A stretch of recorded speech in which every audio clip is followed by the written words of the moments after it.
il est question de parler justement sur la stabilisation après un régime alimentaire. Une fois atteint le poids désiré, donc il faut passer à la phase de stabilisation. Alors quand on dit phase de stabilisation, des fois on ne sait pas. Qu'est-ce que la phase de stabilisation? Alors, la stabilisation, c'est une phase dans laquelle on va réintégrer progressivement tous les aliments supprimés lors d'un régime. On la pratique pas tout à fait uniquement jusqu'à l'obtention du poids idéal. Ça serait formidable. Mais après, il y a des moments où la personne se lasse du régime, où elle a un événement qui fait qu'elle doit arrêter le régime. Là, je conseille de passer à la stabilisation. C'est important. C'est justement, ça lui permettra de ne jamais récupérer les kilos perdus, ne serait-ce que 2 kilos par exemple. Très bien. D'accord. Bah oui. Voilà. Et aussi, elle permet si vous voulez, prouver les bienfaits des pratiques qui accompagnent le régime. Je donne un exemple, on en a parlé déjà une fois, l'auriculothérapie. Oui. Donc j'ai souvent cette question, oui, voilà, j'ai pratiqué donc l'auriculothérapie et après, donc dès que j'ai enlevé les patchs, et ben voilà, j'ai récupéré les kilos perdus. Ben justement, c'est parce que la personne n'a pas stabilisé. Ou bien, par exemple, si la personne je sais pas, suit une cure, par exemple, dans des appareils minceurs, d'accord? Donc après l'obtention du poids, voilà, du bon résultat, merci. Donc, il va falloir suivre une stabilisation. Et ça lui permet donc justement de garder un poids stable et pas de perdre encore, comme son nom l'indique. Eh oui. Alors, quelles sont les étapes de la stabilisation? Alors, il y a 2 étapes. Il y a la consolidation, dans laquelle on va venir intégrer tout doucement et progressivement certains aliments et des repas gala aussi. Et il y a aussi la stabilisation définitive. Celle-ci, donc, qui est beaucoup plus longue et durable. Très bien. Alors, du moment que vous nous avez dit maintenant que on va essayer, l'étape de consolidation, c'est on essaye d'intégrer quelques aliments. Alors, quels sont ces aliments intégrés? Alors, si par exemple, ça dépend en fait du type de régime que la personne suit. La plupart du temps, ça va être un régime hypocalorique. Donc, si c'est un régime hypocalorique, ça veut dire qu'il n'y a pas de féculents. Donc là, on va venir intégrer progressivement les féculents. Féculents type riz, de préférence complet, pâtes complètes, pommes de terre, pourquoi pas, pain complet aussi, de préférence, au lieu du pain blanc qui représente 70% de glucides. Moi, je préfère le goût du pain complet, par contre. Excellent. Donc, Il a vous aimez un les très céréales. bon goût, d'ailleurs. Un très bon goût. Hein. Tout à fait. Et il est beaucoup plus riche. Et au fait, le pain complet contient le son, justement, de blé. Et c'est ce son-là qui a énormément de bienfaits. Il va prévenir donc du cancer de l'intestin, du diabète, donc des dyslipidémies. Il a énormément de bienfaits. C'est pour ça qu'on conseille donc de basculer vers tout ce qui est céréales complètes, que ce soit pour le pain ou bien pour le riz ou bien pour les pâtes. Très bien. Aussi. Alors, et quelles sont les règles à respecter? Alors, il y en a beaucoup au fait. Déjà, il faut savoir. Je termine toujours avec la consolidation parce que ça prend quand même beaucoup de temps. La stabilisation, c'est-à-dire que des fois on met du temps à perdre du poids. Oui. Je vais donner un petit exemple. Quelqu'un qui veut perdre 3 kilos, allez, s'il a de la chance et il fait de la bonne activité physique, ça peut arriver en une semaine. En une semaine, effectivement, voilà. On va être plus raisonnable et dire que ça se passe dans 2-3 semaines. Je vais dire que c'est 3 kilos en 3 semaines? À raison d'1 kilo par semaine. Ça dépend du type du régime pratiqué, s'il n'y a pas d'écart, si la personne a suivi un bon... Assidu à son régime. En cas d'assiduité, donc là, on a en une semaine. Mais c'est dans le cas où un métabolisme qui est lent. Ça dépend en fait du type de régime, vraiment. Mais je vais faire une moyenne et je vais dire 1 kilo par semaine. Et là, donc, on aura environ 3 semaines. Oui. D'accord? Eh bien, pour stabiliser justement ces 3 kilos-là, ça marche au fait, c'est 10 jours par kilo perdu. Que la consolidation. Pendant la consolidation? Tout à fait. À part, parce que pendant la consolidation, on perd quand même des kilos, c'est ça? Non, pas du tout. Ah, d'accord. Ça y est, on parle de stabilisation. Très bien. Si la personne est à 80, elle restera à 80. Ça a l'air de 80. Comme ça. On va dire 60, 62, pas 80. J'ai donné le premier chiffre qui m'est tombé sur la tête, vraiment. Bien que ce ne soit pas mon chiffre préféré, mais bon. Moi non plus. Voilà, très bien. Allez, 60 pour vous faire plaisir, d'accord? Oui. Donc si la personne s'arrête donc à 60, elle restera justement à 60 kilos. C'est ça.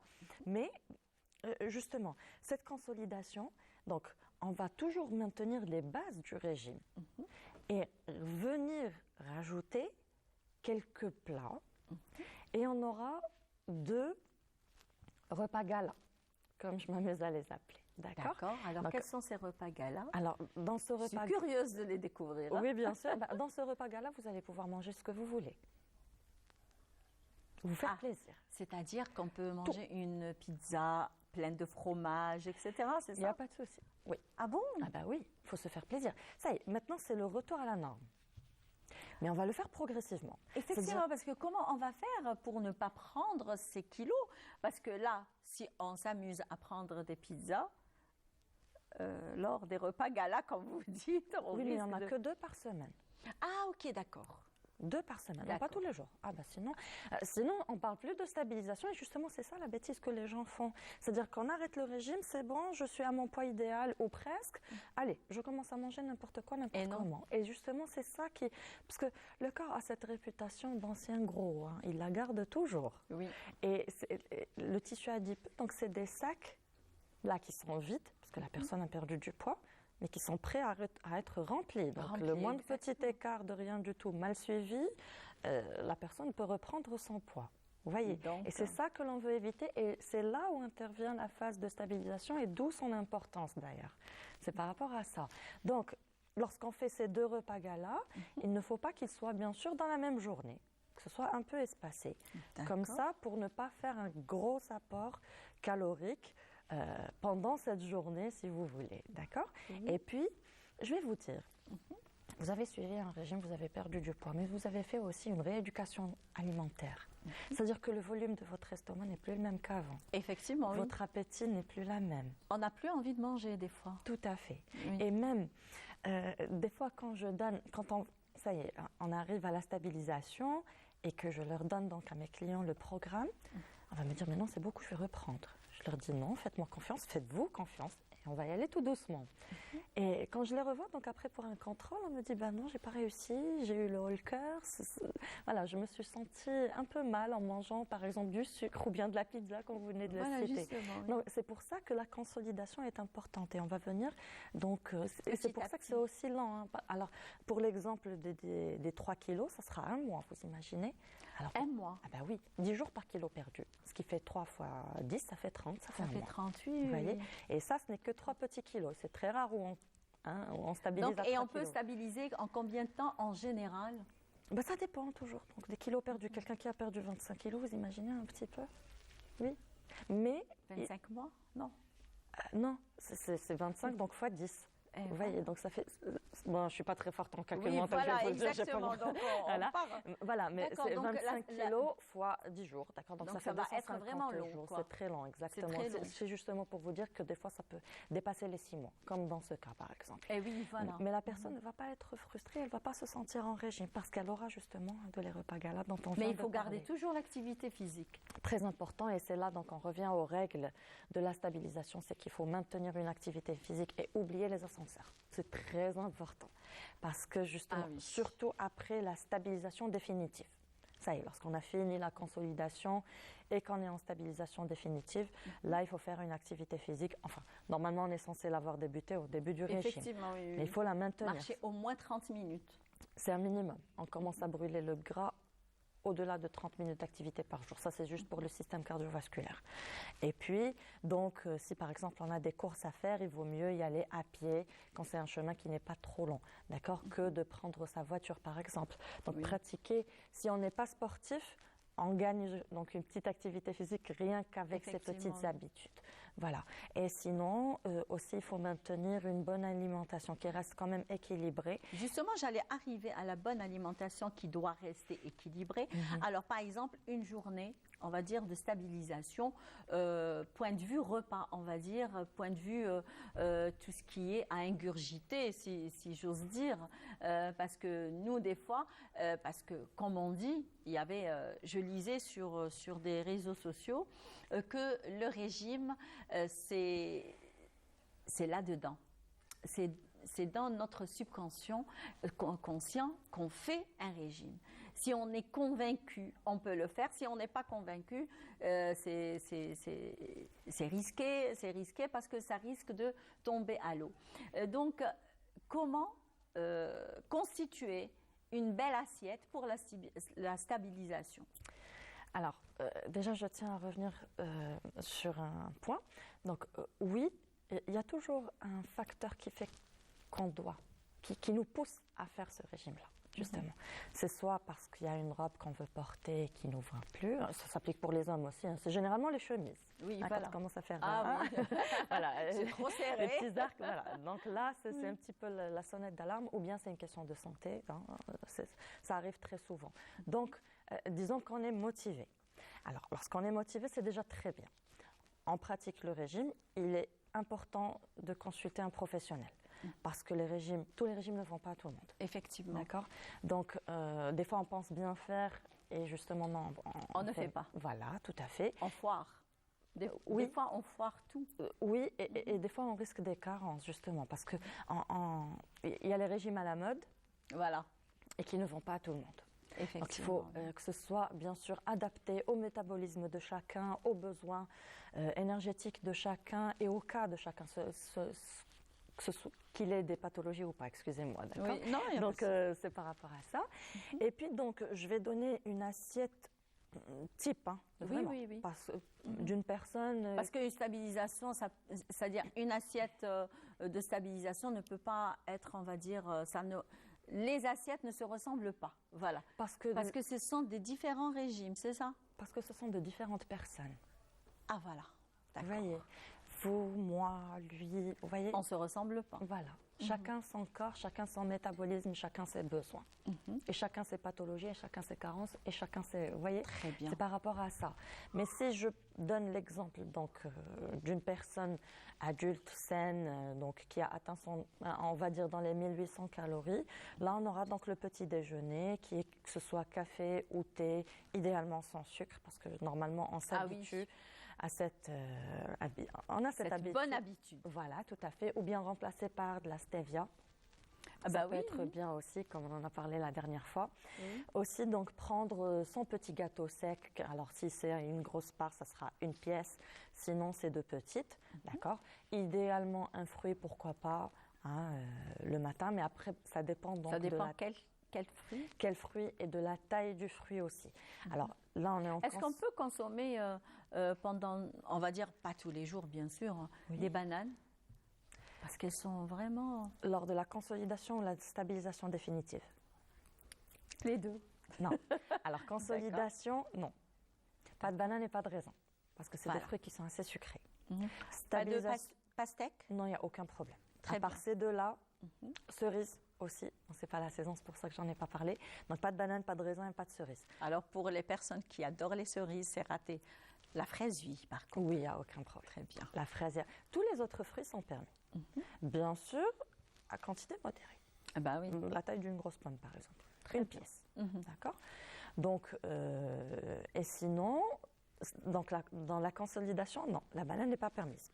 Pardon. Très bien. Par contre, dans la stabilisation définitive, oui, elle l'est. Il n'y a aucun problème. Très bien. Donc, on peut l'intégrer. Tout à fait. Ça y est, stabilisation définitive, on mange ce qu'on veut. Bon. Mais à bonne quantité. Si par exemple, vous voyez que vous avez pris un bon goûter, un café comme on l'aime, nous les Algériens. Exactement. Comme on dit. Tout à fait. Voilà. Généralement avec les bons gâteaux et tout, donc dans le dîner, on va faire attention. Avec un macarotte, par exemple. Moi, j'adore une macarotte. Très bien.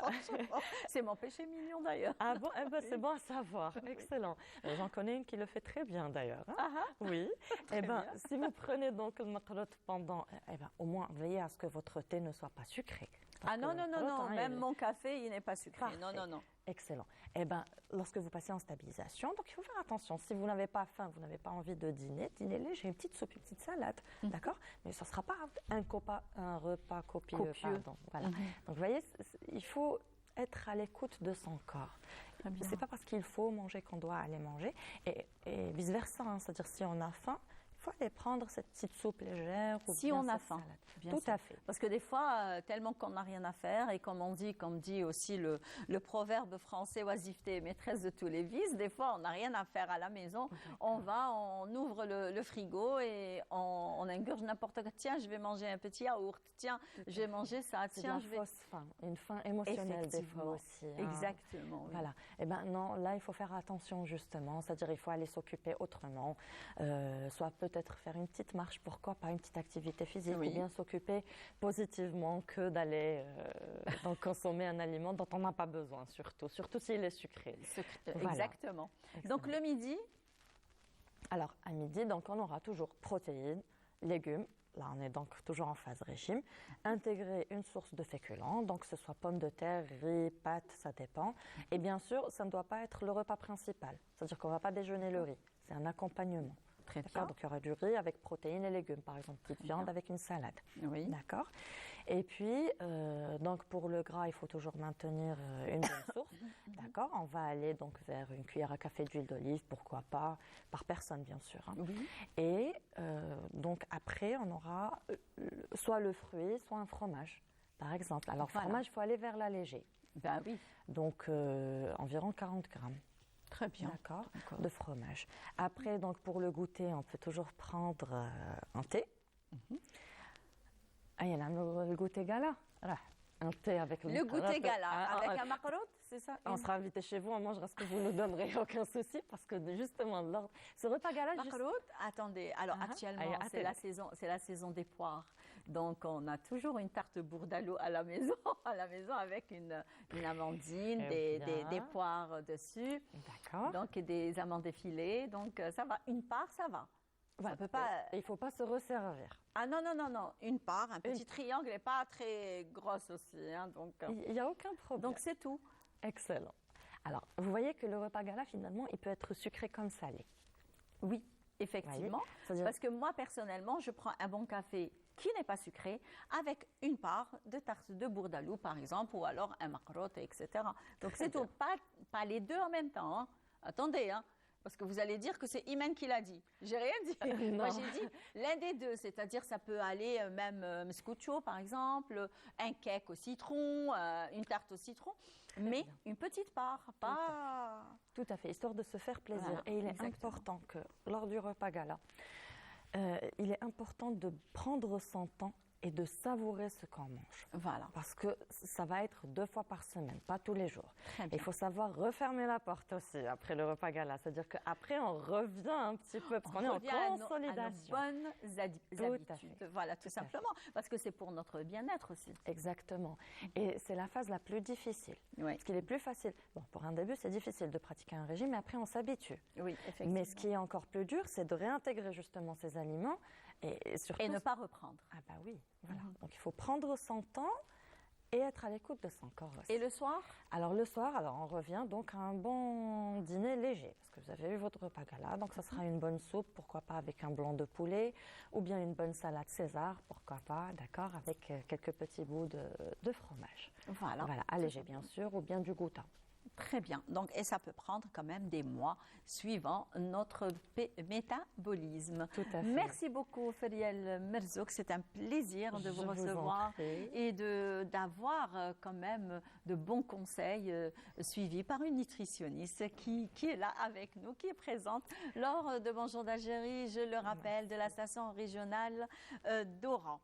Alors, Oui, allez-y. Oui. Merci. Donc, يعني مولات الدار. راكي مولات الدار مرحبا احنا رانا معروضين عندك. On est des invités avec vous. Ça, c'est un honneur pour moi. Merci beaucoup. Alors, je tiens juste à préciser, bon, c'est hors sujet. Aujourd'hui, c'est l'anniversaire de mon grand-père.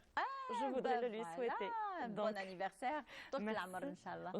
Merci beaucoup. Donc, une longue vie en pleine santé. Et je vous embrasse, toi et mamie. Merci beaucoup. Voilà.